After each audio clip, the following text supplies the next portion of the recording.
সুপ্রিয়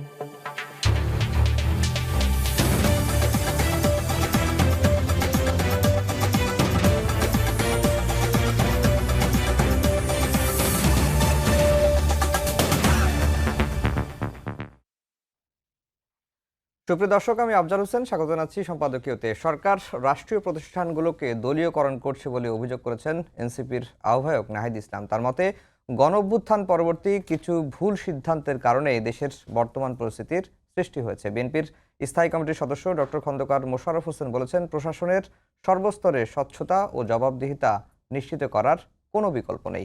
এদিকে দুর্নীতি দমনে সরকারকে দলীয় পর্যায়ে কঠোর হওয়ার আহ্বান জানিয়েছে টিআইবি। প্রাসঙ্গিক বিষয় নিয়ে আমাদের আজকে সম্পাদকীয় কার ভুল কি ভুল, এ বিষয়ে কথা বলতে আমাদের স্টুডিওতে উপস্থিত আছেন হুমায়রা নূর, যুগ্ম সদস্য সচিব, জাতীয় নাগরিক পার্টি, এবং মাহবুব আজিজ, সাংবাদিক ও কলামিস্ট। দর্শক, আপনারাও এই আলোচনায় অংশ নিতে পারেন, এজন্য আপনাদের ফোন করতে হবে টেলিভিশনে দেখার নম্বরে।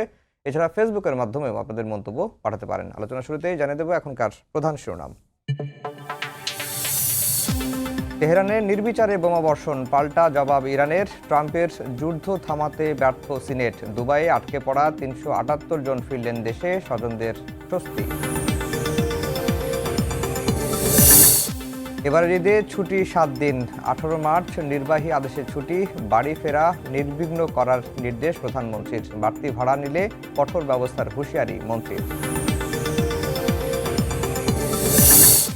শহীদ জিয়া ও বেগম জিয়ার সমাধিতে মার্কিন সহকারী পররাষ্ট্রমন্ত্রীর শ্রদ্ধা। বিএনপির সঙ্গে বৈঠকে দ্বিপাক্ষিক সম্পর্ক উন্নয়নে আলোচনা, জামাতের সঙ্গেও সাক্ষাৎ।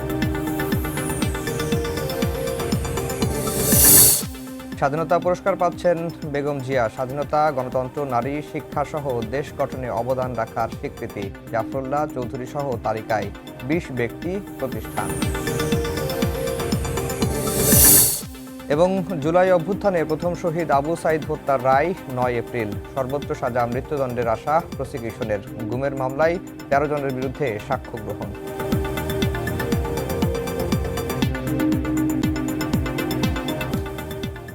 দর্শক, শিরোনাম শুনছিলেন। আমরা আজকের আলোচনার বিষয় দিয়েছি কার ভুল কি ভুল। হুমায়রা নূর, আপনাকে দিয়ে আলোচনা শুরু করতে চাই। আপনাদের দলের আহ্বায়ক তিনি বলেছেন যে গণঅভ্যুত্থান পরবর্তী কিছু ভুল সিদ্ধান্তের কারণে দেশের বর্তমান পরিস্থিতির সৃষ্টি হয়েছে। দেশে এখন বর্তমান পরিস্থিতি কি, এমন পরিস্থিতি সৃষ্টি হলো যে বা কার ভুল বেসিক্যালি এই পরিস্থিতি সৃষ্টির জন্য? ধন্যবাদ আফজাল ভাই আপনাকে, আমার সহ আলোচক এবং আজকে আমাদের যারা দেখছেন সবাইকে সালাম এবং শুভেচ্ছা জানিয়ে শুরু করছি। আজকে আমাদের ডিপ্লোম্যাট এবং সিভিল সোসাইটির যারা রিপ্রেজেন্টেটিভ আছেন তাদের সাথে আমাদের ইফতার মাহফিল ছিল। আমাদের ১ বছর বর্ষপূর্তি উপলক্ষেও আয়োজন ছিল। সবার সাথে আমরা মত বিনিময় করি এবং তাদের গত বছরে ওনাদের সাথে যখন দেখা হয়েছিল, ওনারা আমাদের রাজনৈতিক দল হিসেবে ভবিষ্যতে আমরা কি করতে চাই, অভ্যুত্থানের ঘটনাগুলো শুনেছিলেন, সেগুলো আমাদের কি কি চাওয়া পাওয়া, দেশের মানুষের কি চাওয়া পাওয়া, সেগুলো শুনেছেন। এবং আজকে দে ওয়ান্টেড আ রিফ্লেকশন যে এই ১ বছরে আমরা আমাদের চাওয়া পাওয়ার জায়গা থেকে কোন জায়গায় এসে পৌঁছেছি। সেই পরিস্থিতিতে নাহিদ ইসলাম একটা বক্তব্য দেন। সেই বক্তব্যে উনি উল্লেখ করেছেন যে কথাটা আপনি বললেন যে অন্যের অনেক সিদ্ধান্ত মেনে নেওয়া ভুল ছিল। আমি স্পষ্টভাবে দুটো বিষয়ে, আপনি যদি আমাকে জিজ্ঞেস করেন, আমি বলবো দুটো সিদ্ধান্ত আমি মনে করি যে এটা একটা নির্দিষ্ট রাজনৈতিক দলের প্রতি সম্মান দেখিয়ে তাদের সিদ্ধান্ত মেনে নেওয়ার কারণে আজকে অনেক জাতির সিদ্ধান্ত, জাতির ম্যান্ডেট অনেক জায়গায় প্রশ্নবিদ্ধ হয়ে যাচ্ছে। জুলাই গণ অভ্যুত্থান হয়েছিল কোটাবিরোধী আন্দোলনের প্রেক্ষিতে, যখন একই দিনে আবু সাইদ থেকে শুরু করে শহীদ ওয়াসিমকে নির্বিচারে গুলি করে হত্যা করা হয়, তখন সাধারণ মানুষ ক্ষিপ্ত হয়ে যায় যে ন্যায্য দাবিতে যদি ছাত্ররা রাস্তায় দাঁড়ালে এভাবে নির্বিচারে গুলি খেয়ে মরে যেতে হয় এবং এত বছরের নিপীড়ন, তখন সেটার একটা উদ্গীরণের কারণে এই ফ্যাসিস্ট সরকারের পতন এবং স্বৈরাচারের পতনের জন্য মানুষ আন্দোলনে নেমে শেখ হাসিনাকে তার ক্ষমতা ছাড়তে বাধ্য করে। তো এই অভ্যুত্থান, এই যে বিপ্লব হলো, সেটার ম্যান্ডেট কিন্তু জনগণ, তাই না?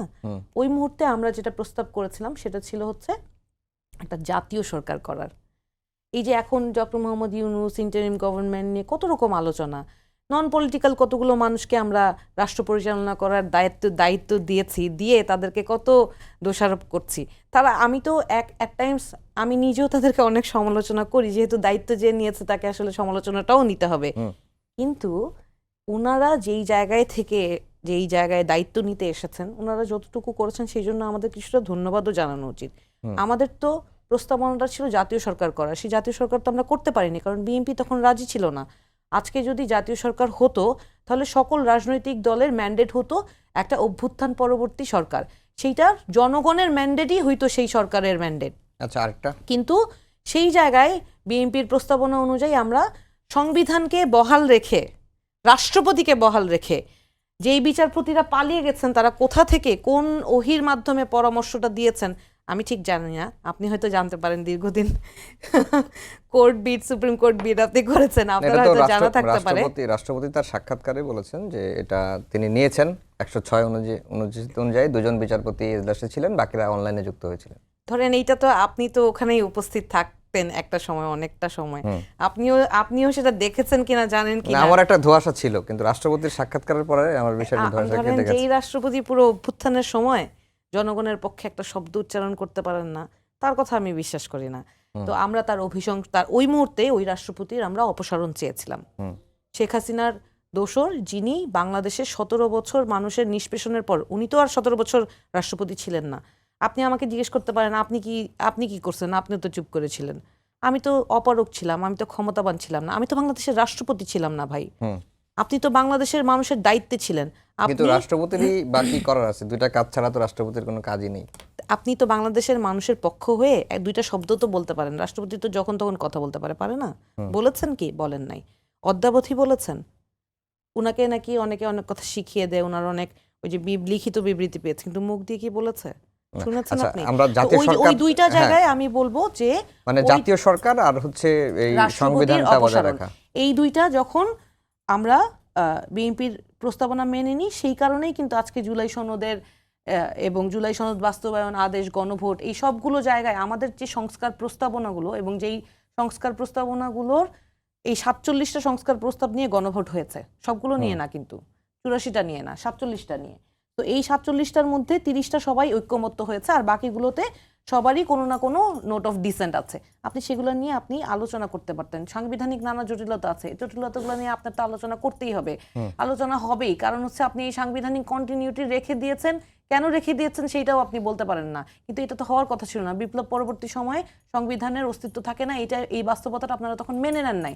এখন সাংবিধানিক কন্টিনিউটির নামে যদি আপনি গণভোট আপনি ঐক্যমত্য কমিশনে বলেছেন হতে পারে, এখন আবার বলছেন যে গণভোটের রায় চ্যালেঞ্জ করে এবং জুলাই সনদ বাস্তবায়ন আদেশ চ্যালেঞ্জ করে আপনার দলীয় আইনজীবীদের দিয়ে আপনি সেটাকে চ্যালেঞ্জ করে বিচার বিভাগকে আপনি ব্যবহার করে একটা রুল নিচ্ছেন।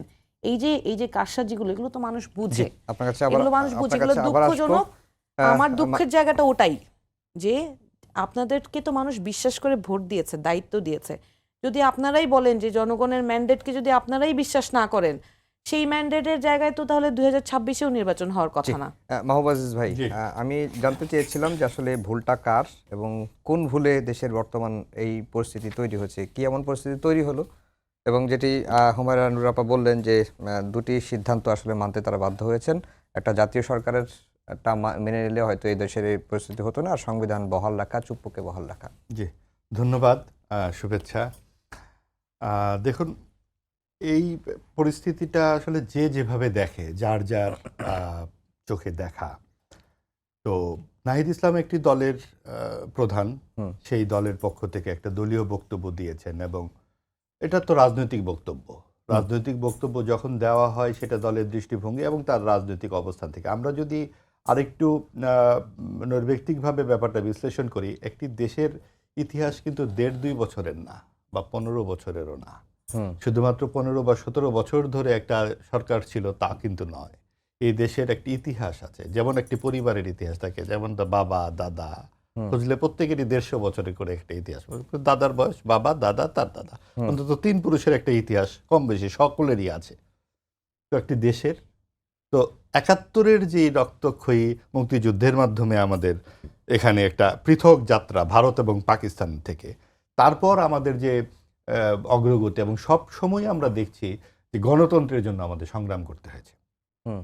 সেটা শেখ মুজিবুর রহমানের সময় হোক, ৮০ দশকে এরশাদের সময় হোক, এবং তার পরবর্তীতে ৩ টার্মের পরে সবকিছু মিলে যদি সংক্ষেপে আমরা ওই জায়গাটাতে আসি যে এই গণ অভ্যুত্থানের পর যেটি আপা বললেন যে বিপ্লব পরবর্তী সরকার কখনো এইরকম হয় না, এটা আসলে বিপ্লব না, এটা গণ অভ্যুত্থান। বিপ্লব হয়ে একটা সরাসরি একটা রাজনৈতিক একটা দীক্ষা থাকে, রাজনৈতিক একটা লক্ষ্য থাকে।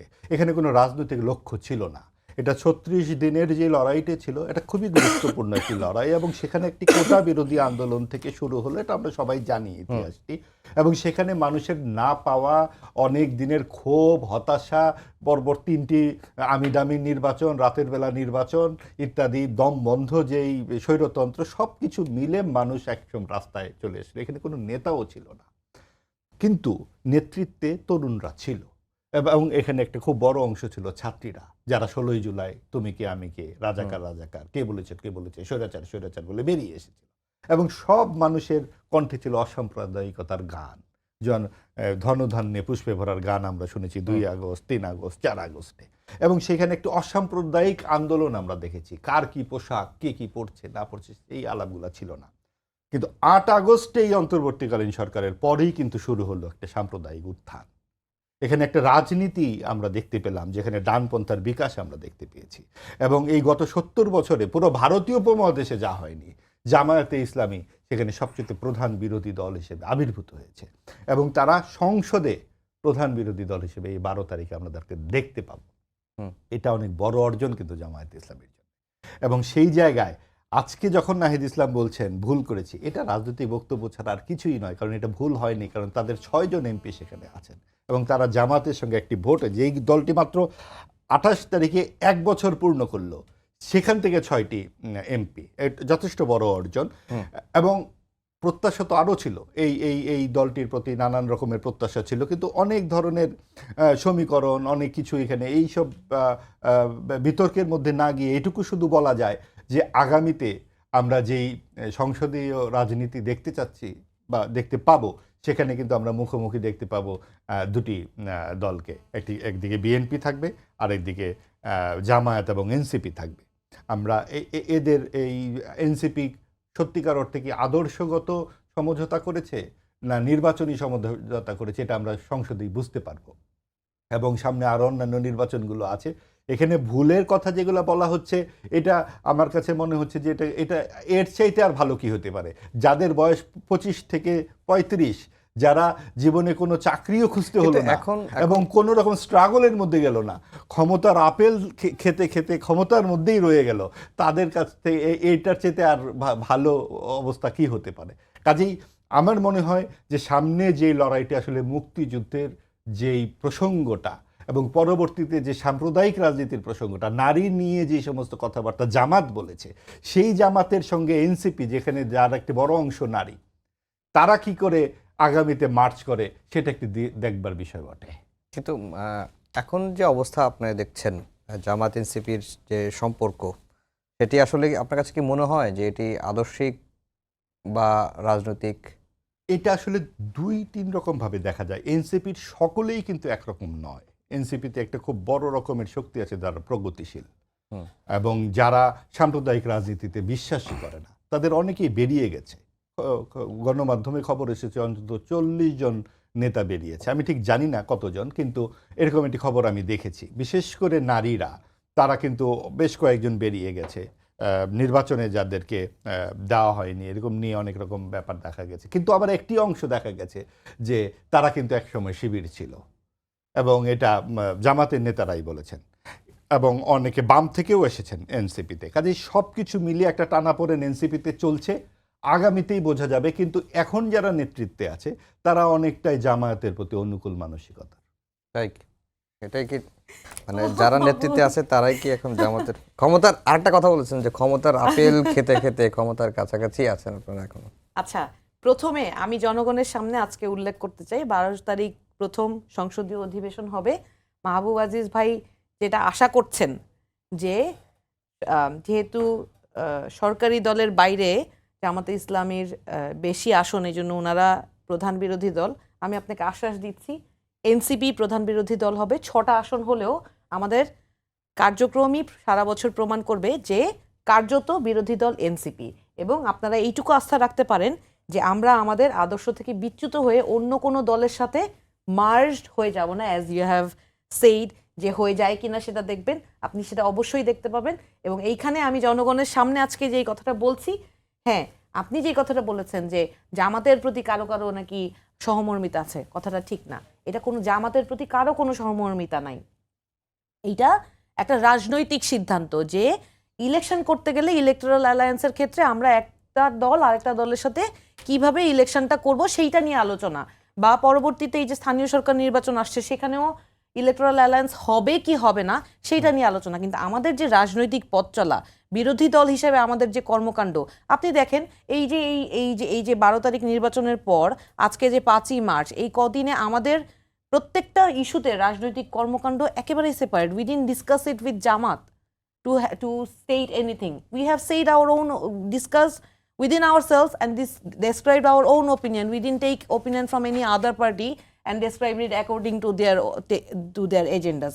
আপনি খুব গুরুত্বপূর্ণ একটা কথা বলেছেন, সেটা হচ্ছে নারী নিয়ে রাজনৈতিক দলগুলোর অবস্থান এবং আমাদের অবস্থান কি হবে। এবং একটা জায়গায় উনার আশঙ্কা প্রকাশ করেছেন যে আমাদের দল থেকে অনেক নারী চলে গিয়েছেন। আমি একদম নাম ধরে বলছি, আমারই তো সহযোদ্ধা বোন।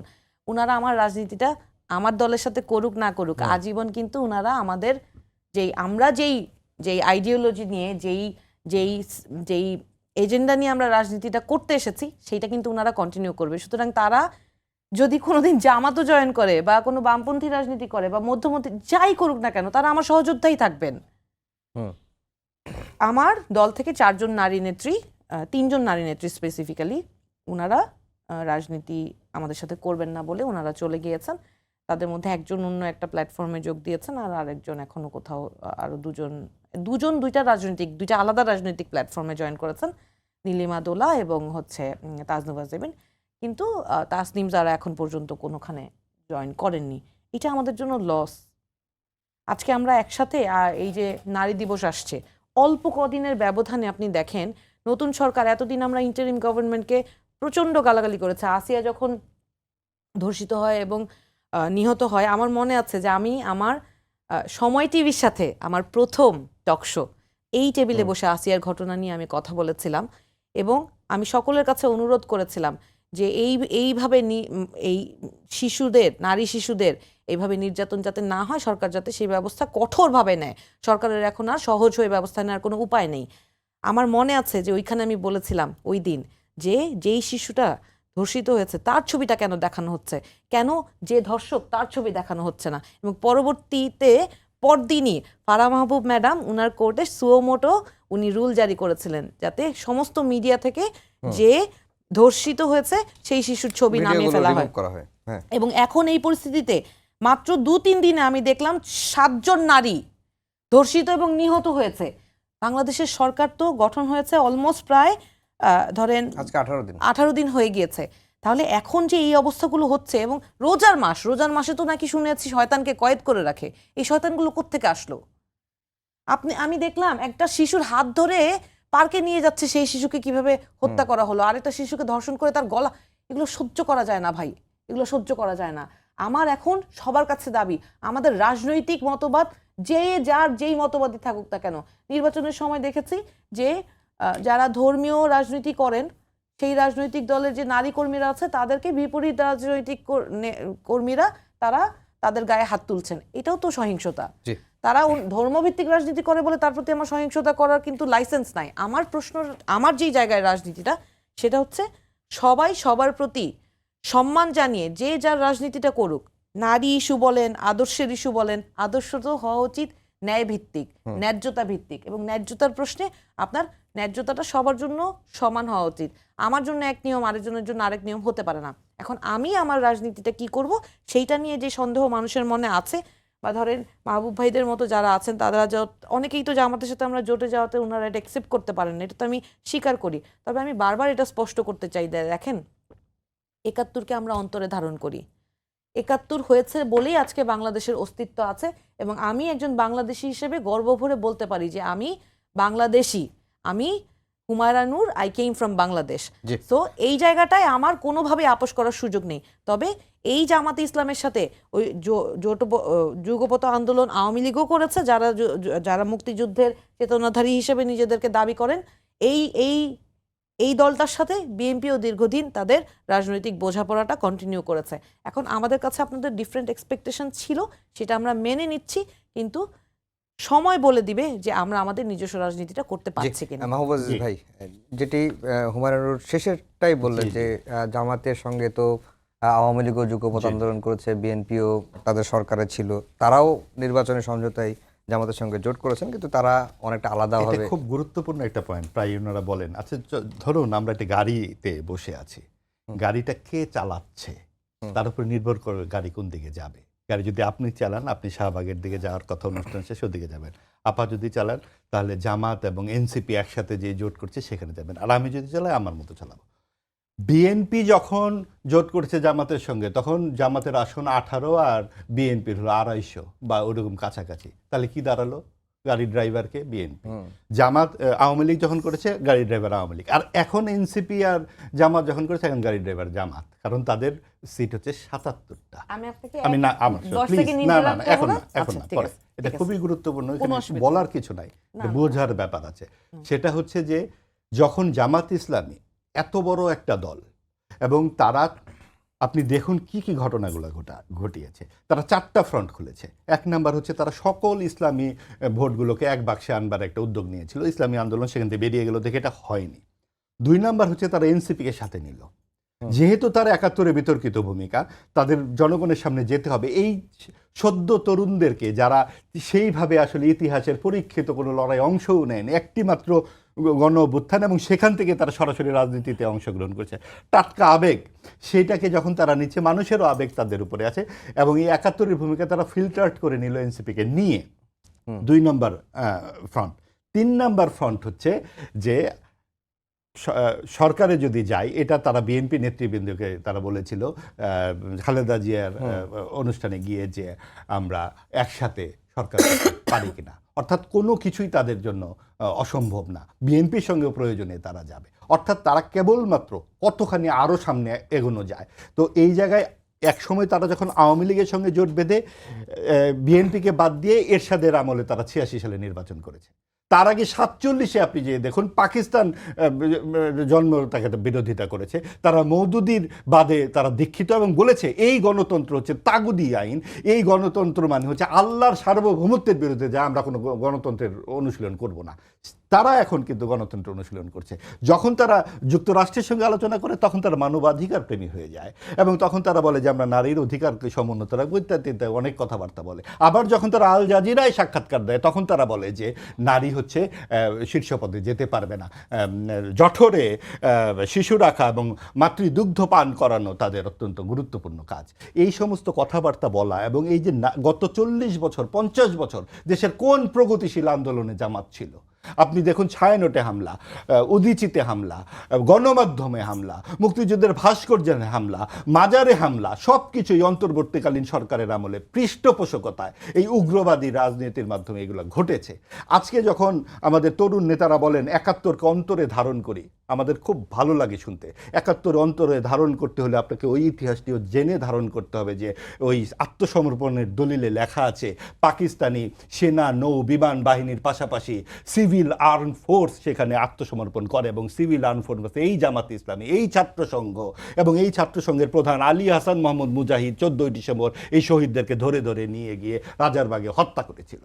কাজে আপনারা যদি 71-কে ধারণ করতে চান, এই ইতিহাসকে অন্তরে ধারণ করতে হবে, এবং তাদের পাশে যখন আপনারা বসে বলবেন 71-কে ধারণ করে, তখন আমাদের 71-এর নতুন ইতিহাস আমাদেরকে হয়তো উপস্থাপন করা হবে। আজকে জামাত তারা বলছেই যে আমরা 71-এর নতুন ইতিহাস উপস্থাপন করব। তারা নানান রকম বিতর্ক সামনে আনছে। তারা বিসিএস পরীক্ষায় এমন প্রশ্ন আমরা দেখেছি যে প্রতিরোধ যুদ্ধ, মুক্তিযুদ্ধ হয়ে গেছে প্রতিরোধ যুদ্ধ, হয়ে গেছে হানাদার বাহিনী পাকিস্তান। তো গত নির্বাচনে, ত্রয়োদশ জাতীয় সংসদ নির্বাচনে মুক্তিযুদ্ধ এবং এই সাম্প্রদায়িক রাজনীতি মুখোমুখি দাঁড়িয়ে গিয়েছিল, এবং এই জায়গাতে একটা দেশ খুব বড় রকমের বিপর্যয় থেকে কিন্তু মুক্তি পেয়েছে। কারণ আমরা আন্তর্জাতিক পরিসরে আজকে দেখুন যে ইরানের উপরে কীরকম হামলায় অংশ নিচ্ছে যুক্তরাষ্ট্র, ইসরায়েল, আপনার Syria, Iraq, Yemen, Libya, Pakistan, Afghanistan, একের পর এক দেশে মার্কিন সামরিক ঘাঁটি তৈরি হয়েছে এবং তারপর তারা যুদ্ধ চাপিয়ে দিয়েছে। তো আমরাও কোনোভাবেই বিপদমুক্ত নই, কিন্তু আমরা এখানে মুসলমান একটি প্রধান দেশ, কিন্তু আমরা ৭১-এ এই মুসলিম দেশ হিসেবে কিন্তু মুক্তিযুদ্ধে জয়ী হয়নি, আমরা হয়েছিলাম অসাম্প্রদায়িক ধর্ম নিরপেক্ষ রাষ্ট্র। এই জুলাই সংস্কারের নামে সেই ধর্ম নিরপেক্ষতাকেও বিসর্জন দেওয়ার চেষ্টা করা হয়েছে। এবং সবচেয়ে যেটা ইতিবাচক দিক হচ্ছে বিএনপি একটা ম্যাচুরড রাজনৈতিক দল হিসেবে এই ধরনের হটকারিতার মধ্যে নিজেদেরকে যুক্ত করেনি, এবং যুক্ত করেনি বলেই তারা সংবিধান অক্ষুণ্ণ রেখেছে। তারা রাষ্ট্রপতি, যখন আমরা কিন্তু আমার ডাকনাম বা আপনার ডাকনাম বা আপার ডাকনাম ধরে ডাকি না, আমরা কিন্তু চুপ্পুর ডাকনাম ধরে ডাকি, কারণ একটা মানুষকে কতখানি অসম্মান করতে হবে। আমরা ভদ্রলোকের নাম কিন্তু শাহাবুদ্দিন সাহেব, আমরা অন্য কারো নামে ডাকনাম ধরে ডাকি না, কিন্তু তাকে ডাকনাম ধরে ডেকে আমাদের অপমান করতে হবে। এই যে অশ্রদ্ধা, এই যে বয়স্ক মানুষদের প্রতি এক ধরনের রাগ, ক্ষোভ এবং বাজে কথা বলবার যে সংস্কৃতি, আমরা সেটা দেখেছি নানান রকম মঞ্চের নাম দিয়ে। যেই রকম ভাষা ব্যবহার করা হয়েছে সমাজে, এটা সহিংসতা ছড়িয়ে দিয়েছে। এই সহিংসতার বিরুদ্ধে আমাদেরকে শান্তি এবং শৃঙ্খলার পথে নিয়ে আসতে হবে। আগামী জাতীয় সংসদ অবশ্যই আমরা মনে করি যে সেই স্বস্তি এবং শান্তির পথে আমাদেরকে নিয়ে যাবে, কারণ অনেক দিন পর আমরা একটা সুষ্ঠু নির্বাচন পেয়েছি। জি, হুমায়ুন নূর, আপনারা ৭১-কে অন্তরে ধারণ করেন, সেটিকে সাধুবাদ জানিয়েছে মাহবুব আজিজ ভাই, কিন্তু যাদেরকে পাশে নিয়ে ধারণ করার কথা বলছেন সেটি আসলে দ্বিচারিতা বলে তার কাছে মনে হয়। আচ্ছা, আমি আসলে জামাত প্রসঙ্গে অনেক বেশি আলোচনা হয়ে গেছে, যেখানে জামাত নাই। আর আমি যেহেতু জামাত করি না, সুতরাং জামাত প্রশ্নের উত্তর আমি দিব না। বিএনপি দীর্ঘদিন জামাতকে পাশে নিয়ে চলেছে, তখন কিন্তু বিএনপির রাজনৈতিক প্রজ্ঞা বা রাজনৈতিক আদর্শ কোনো কিছুই কম্প্রোমাইজ হয়েছে বলে আমি হুমায়ুন আমার অবজারভেশন বলে না। ড্রাইভিং সিটের কিন্তু কথা বলেছেন, ড্রাইভিং সিট, ওই জায়গাটাই আসছি। উনি যেটা মনে করেন ড্রাইভিং সিট, আমরা জেনজি, আমি তো মিলেনিয়াম, আমার সাথে যারা রাজনীতিতে নেতৃত্ব দিচ্ছে তারা জেনজি। আমাদেরকে কেউ ড্রাইভ করতে পারবে না, আমরাই তাদেরকে ড্রাইভ করব। তাদেরকে না, আমরা বাংলাদেশের আমি কোনো রাজনৈতিক দলকে ড্রাইভ করার কথা বলছি না। আমি বলতে চাচ্ছি যে এই দেশের আপামর জনগণের যে তাদেরকে এই অভ্যুত্থানে যারা নেতৃত্ব দিয়েছে, আগামীতে বাংলাদেশের রাজনীতির নেতৃত্ব এবং রাজনীতির যে ডিরেকশন কি হবে, বাংলাদেশের মানুষের ভবিষ্যৎ, সেটা বাংলাদেশের মানুষের আশা আকাঙ্ক্ষা প্রত্যাশার ভিত্তিতে আমরাই তৈরি করব। এবং আপনি ৬ জন বলেন আর একজন বলেন, আপনি এই মানুষের সংখ্যা গুনে গুনে আপনি কে ড্রাইভিং সিটে আছে, কে কাকে গাইড করবে, এটা ডিসাইড করতে পারবেন না। আমি বললাম না একটু আগে যে সময়ই বলে দিবে যে আদতে আমরা আমাদের রাজনীতিটা করতে পারছি কিনা। এবং আমি প্রথমে যেই কথাটা বলে শুরু করেছিলাম সেই জায়গায় আবার ফিরে যাব, যে আদতে প্রধান বিরোধী দল এবং কার্যত বিরোধী দল আমরাই হব, আপনারা দেখে নিন। জি, মাহবুব আজিজ ভাই, আরেকটা বিষয় যুক্ত করতে চাই। আজকে জামাতের সেক্রেটারি জেনারেল মিয়া গোলাম পরওয়ার একটি বক্তব্য দিয়েছেন যে রিজওয়ানা এবং খলিলুর রহমান কে জিজ্ঞাসাবাদ ও বিচারের দাবি তারা জানিয়েছেন। সম্প্রতি রিজওয়ানা হাসানের একটি বক্তব্যকে কেন্দ্র করে এই দাবিটি তারা জানিয়েছেন। জি, আসলে দেখুন, এই যে উপদেষ্টা বৃন্দ, তাদের ব্যাপারে তো নানান রকম অভিযোগ সমালোচনা বরাবরই ছিল, সকলেরই আছে। এবং সবচেয়ে বড় কথা যে এই উপদেষ্টাদের কজন এই গণ অভ্যুত্থানের প্রত্যয়ের সঙ্গে বা স্পিরিটের সঙ্গে আসলে যুক্ত ছিলেন, তাদের কাজটা কি ছিল এই গণ অভ্যুত্থানে। তারা তো বিভিন্ন ধরনের এনজিও করে সরকারের সাথে, যে সরকার যখন আসে সেই সরকারের সাথে একটা ভালো সম্পর্ক রেখেই তারা চলেছেন এবং নানান রকম সুবচন আমাদের শুনিয়েছেন। কিন্তু যখন কাজটি তারা পেলেন, দায়িত্ব পেলেন, আমরা দেখলাম তারা মব সন্ত্রাস উস্কে দিয়েছেন। সারা রাত গণমাধ্যমে বা হামলা চালানো হয়, ভাঙা হয়। সেখানে ডেইলি স্টারের মতো পত্রিকায় 25-30 জন সাংবাদিক মরতে বসেছিল, সেখানে সরকার নির্বিকার থাকে, নিষ্ক্রিয় থাকে। 32 নম্বর ভাঙা হলো, 3 বার ভাঙা হলো, বুলডোজার দিয়ে নিশ্চিহ্ন করে দেওয়া হলো বাংলাদেশের ইতিহাসের একটা খুব অত্যন্ত শোক গাথা। আসলে মৃত্যু কি শুধু বিশেষ কোনো কারো মৃত্যু কি আমরা হাইলাইট করব? আবু সাইদের বুক যেমন ঝাঁঝরা হয়ে গেছে, এটা অত্যন্ত ন্যাক্কারজনক ঘটনা, এর যেমন বিচার হতে হবে। ওই 8 বছরের রাসেলকে যেভাবে মেরে ফেলা হয়েছিল সেটার বিচার হবে না? এবং এই 22 জন ওই পরিবারের, তারা কি ফ্যাসিবাদ ছিল নাকি? এই 22 জন যে মারা গেল, তাদের গুলিগুলা চিহ্ন ছিল একদম দেয়ালের মধ্যে। এই চিহ্নগুলা কেন এভাবে ভেঙে ফেলতে হলো? কারণ এই কারা তাদেরকে আশ্রয় প্রশ্রয় দিতে চায়। আমাদের এই যে রাজনীতি, এই রাজনীতি কিন্তু রক্তাক্ত ইতিহাস। আপনি রাষ্ট্রপতি জিয়াউর রহমান রক্তাক্তভাবে নিহত হয়েছেন। এই বিচারগুলো হবে না। এই যত দিন আপনি বিচারহীনতার সংস্কৃতির মধ্যে থাকবেন, সব সময় এই ব্যাপারগুলো কিন্তু বাড়বে। আপনি মব সন্ত্রাসের যে ব্যাপারগুলো দেখুন, আমরা দেখলাম এই 18 মাসে একটা মব ত্রাস তৈরি হয়ে গেল। অমুক ভারতীয় দোসর, তমুক আওয়ামী দোসর, সেখান থেকে বের করে দেওয়া হবে। অর্থাৎ আইনের শাসন, এটাকে একটা জঙ্গল, আপনার একটা আইন থাকবে তো দেশে, এবং সেই আইনের শাসনটা আমরা কিন্তু এই গণতান্ত্রিক পরিস্থিতিতে আমরা দেখতে পাচ্ছি যে অনেকটাই মানুষ স্বস্তির নিঃশ্বাস ফেলতে পারছে।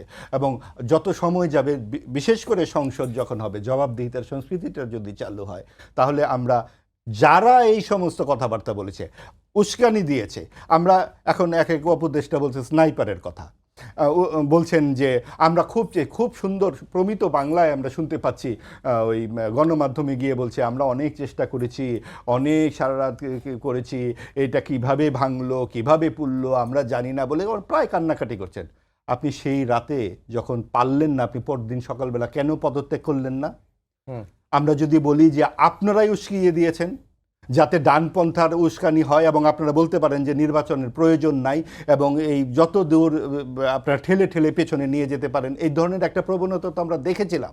যেটা সাখাওয়াত সাহেব বলেছেন যে একটা কিচেন ক্যাবিনেট ছিল, সেইখানে একটা চেষ্টা ছিল নির্বাচনটি দূরে রাখার। অর্থাৎ সরকারের ভেতরে 2-3 রকমের মানসিকতা ছিল, এটা তো আমরা বাইরে থেকেই বুঝতে পারছিলাম। কাজেই এই কথাগুলো আসলে ইতিহাস কিন্তু কখনোই 2 মাস 3 মাস 1 বছর 2 বছর 5 বছরের হয় না, ইতিহাস দীর্ঘকালের। আজকে যারা এই কথা বলছেন, আশা করি তারা আরেকটু স্থির হবার পর, ম্যাচিউরড হবার পর গ্রন্থ লিখবেন। আগামী দিনের মানুষের এগুলো জানতে হবে, কারা উস্কিয়ে দিয়েছিল এই ডানপন্থা, কারা চেয়েছিল বাংলাদেশ আফগানিস্তান এবং পাকিস্তান হয়ে যাক। আসলে কারা চেয়েছিল এটা তো আমরা জানি না কারা চেয়েছিল, এটা তো আমি বলতে পারবো না, আমরা কেউই বলতে পারবো না। আমরা ইতিহাসের পাঠগুলো, আমরা বিভিন্ন জায়গা থেকে স্মারকগুলো নিতে চাই। কারা চাইতে পারে নির্বাচনটা যদি পেছানো হতো, কাদের লাভ হতো? কারা হঠাৎ করে এই ক্ষমতাটি পেয়ে গিয়েছিল কোনো কিছু না করে? আপনার অস্ট্রেলিয়াতে বসে 3-4টা স্ট্যাটাস দিয়ে ঢাকায় এসে কারা মুক্তিযুদ্ধের বয়ানকে আওয়ামী বয়ান বলা শুরু করলো? কোন উপদেষ্টা? এবং 8টি সিনেমার বাজেট হয় 100 কোটি টাকা। একটা ভবনকে বানানো হলো জুলাই জাদুঘর, সেখানে ওয়াক ইন ইন্টারভিউর নামে 100 মানুষকে চাকরি দেওয়া হলো। 70,000 টাকার চাকরি যে ভাইভা পরীক্ষা দিয়ে, মানে একটা কথোপকথনের ভিত্তিতে চাকরি দিয়ে দেওয়া যায়, এটা তো আমরা জানতাম না।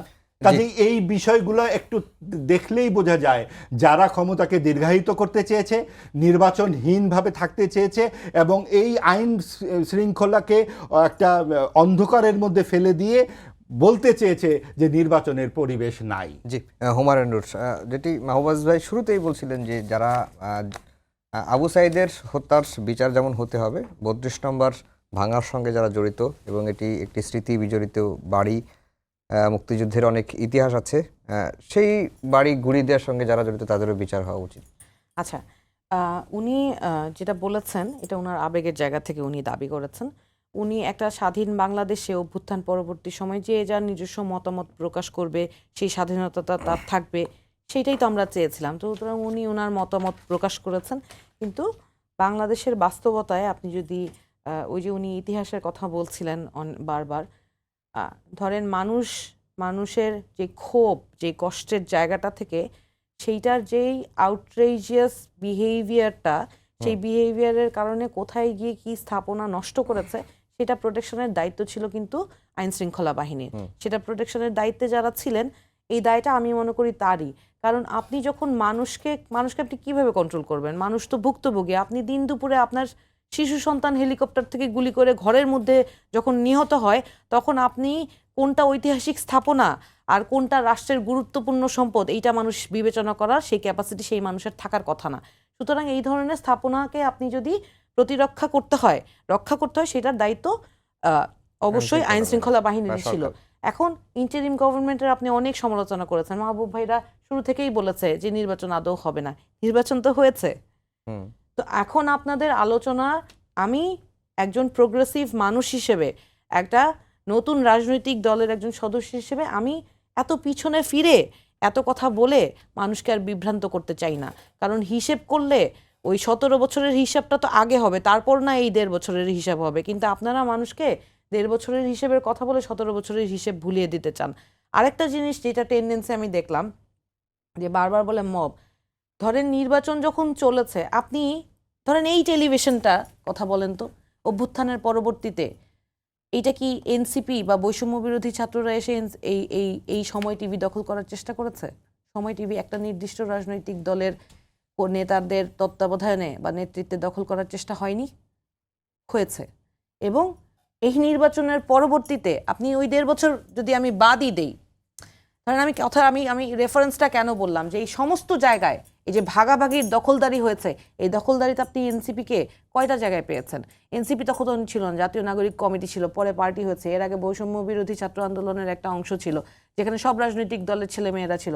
সারা বছর নানান অভিযোগ করেছেন। এনসিপির একটা ছেলেকে 400 কোটি টাকার দুর্নীতি নিয়ে বলতে বলতে বলতে বলতে বলতে ওনারা সবাই নাকে মুখে ফেনা তুলে ফেলেছে। আপনি জানেন সেই তানভীর সাহেব, যার নামে 400 কোটি টাকার বদনাম দিয়ে আমি এক একটা টক শোতে যেয়ে যখন এই কথা আমাকে প্রশ্ন করা হতো, আমার লজ্জায় মনে হতো টেবিলের নিচে মাথাটা ঢুকিয়ে বসে থাকি, আমি কি উত্তর দেবো, কারণ আমি তো দুর্নীতি করি নাই। আরেকজনের যদি করে থাকে তাহলে আমাকে কেন সেই দায় নিতে হবে? দুর্নীতি দমন কমিশন তদন্ত করে তাকে সেই দায় থেকে নিষ্পত্তি দিয়েছে, এবং সেই নিষ্পত্তির আদেশ এই সরকারের আমলে পেয়েছে। আপনারা যদি তার বিরুদ্ধে অভিযোগ সত্য হইতো, তাহলে কি দুর্নীতি দমন কমিশন তাকে নিষ্পত্তি দিতে পারতো কোনোভাবে?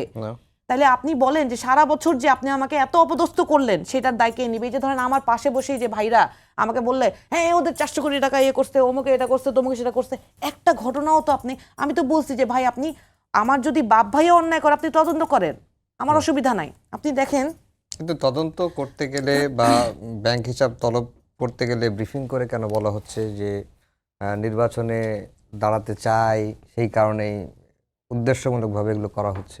আপনি এইটার উত্তরটা আপনি বলেন। ধরেন এইখানে ব্যাংক অ্যাকাউন্টের হিসেব তলব করা হয়েছে 5 জন উপদেষ্টার। আপনি সমস্ত মিডিয়া ঢালাওভাবে নিউজ ছাপালো আসিফ মাহমুদ সজীব ভুঁইয়ার ব্যাংক হিসাব তলব করে পাঠিয়েছে বাংলাদেশ ব্যাংক, বিএফআইইউ বাংলাদেশ ব্যাংকের ওই বিএফআইইউ ডিপার্টমেন্ট থেকে পাঠানো হয়েছে। তো এখন মজার ব্যাপার হচ্ছে, কারণ আপনাদেরকে আমি দোষ দিয়ে বলছি না, হয়তো আপনাদের উপর এই নির্দেশনাটা আছে, বা হয়তো মানুষ ওই খবরটাই বেশি পড়তে চায়, যে তারকাদের খবর ছাপায় এরকম একটা অবস্থা হয়ে গেছে, ওই খবরটাই হয়তো মানুষ পড়তে চায় বলে ওইটাই আপনারা। এখন একজন ভদ্রলোক নিজের স্বচ্ছতা প্রমাণের জন্য সবার সামনে নিজের সহ নিজের বাবা মা স্ত্রীর অ্যাকাউন্টের হিসাবটা পর্যন্ত দিয়ে দিল, তখন আপনার কথা বলছি না, ধরেন তখনও মিডিয়া এই যে ব্যাংক স্টেটমেন্ট সহ মিডিয়ার কাছে দিয়ে দেয়া হলো, ওখানে বিবৃতিতে অন রেকর্ড যা বলেছে তাছাড়াও কিন্তু একেবারে ব্যাংক স্টেটমেন্ট, কত টাকা ক্রেডিট হয়েছে, ডেবিট হয়েছে, কোন খাত থেকে হয়েছে, কি উদ্দেশ্যে হয়েছে, কিভাবে কোথায় টাকা পেমেন্ট করেছে, সব দিয়ে দিয়েছে। পেয়েছেন না আপনারা? তারপরে তার স্ত্রীর যে অ্যাকাউন্টটা অনলাইনে ওপেন করা হয়েছে, যেটা অনলাইনে একটা ছুটির দিনে ওপেন করা যায়, ওপেন করলে 500 টাকা দিয়ে ওপেন করলে 100 টাকা যেটা বোনাস পাওয়া যায়, তারপরে সেখান থেকে যে সুদের টাকা থেকে 2 টাকা কেটেছে, সবই দেওয়া হয়েছে। কিন্তু খবরে আপনারা বললেন স্ত্রীর অ্যাকাউন্টে, আপনি বরং এইটা সমালোচনা করলেন না কেন, তার বউকে এত কম টাকা কেন অ্যাকাউন্ট? আসিফ মাহমুদের এটাই নেই, জরুরি একটা কথা হচ্ছে কি, মানুষকে যে এইভাবে চাপিয়ে দেয়া, আপনার মব সন্ত্রাসের যে জায়গাটা, মব রাজা যে ডক্টর ইউনূস, তিনি বলেছিলেন যে ফ্যাসিস্ট তো আপনার বাড়িতেই আছে, গ্রামে আছে, পরিবারে আছে। আপনি উস্কানির যে জায়গাগুলো, এবং এই জায়গাগুলোতে থেকেই কিন্তু আমরা আজকে দেখতে পাই যে বঙ্গবন্ধুর যে ছোট্ট শিশুটি শেখ রাসেল 8 বছর, তার প্রতিও কিন্তু একটা হিংসা জাগিয়ে তুলতে হবে, এবং সেই হিংসাটাকে মানুষের খুব আসছে, কারণ তাকে তার চিহ্ন, এটা কিন্তু টাকা পয়সার বিষয় না, ওই গুলির দাগ এটা অমূল্য, কারণ এই দেশ যিনি স্বাধীনতার জন্য নেতৃত্ব দিয়েছিলেন তার কোনো চিহ্ন তারা রাখতে চাইবে না, এবং এইটাই অসাম্প্রদায়িকতার এবং ধর্মনিরপেক্ষতার সবচেয়ে বড় চিহ্ন। এবং আজকে যখন এই তরুণ নেতাদের বিভিন্ন কথা শুনি ইত্যাদি, এগুলো তো সময়ে বোঝা যাবে, কারণ আমরা বারবার যেটা বলার চেষ্টা করছি, আপনি যখন ক্ষমতার ভেতর থেকে আপনি জন্ম নেবেন, ক্ষমতার মধ্য থেকে আপনি থাকবেন, তার মধ্যে এই সুবাতাস থেকে আপনি যখন বেরিয়ে আসবেন, তখন বোঝা যাবে অনেক কিছুই। আমরা এইসব নিয়ে ব্যক্তিগত আক্রমণ, পাল্টা আক্রমণেরও প্রয়োজন বোধ করি না, কারণ ইতিহাস বড়ই নির্মম। কারণ বেগম খালেদা জিয়াকে 8 বছরের যে শাস্তি দিয়েছিল 2 কোটি টাকার এই যে একটা, সেটা কিন্তু আইন আদালতেই দিয়েছিল।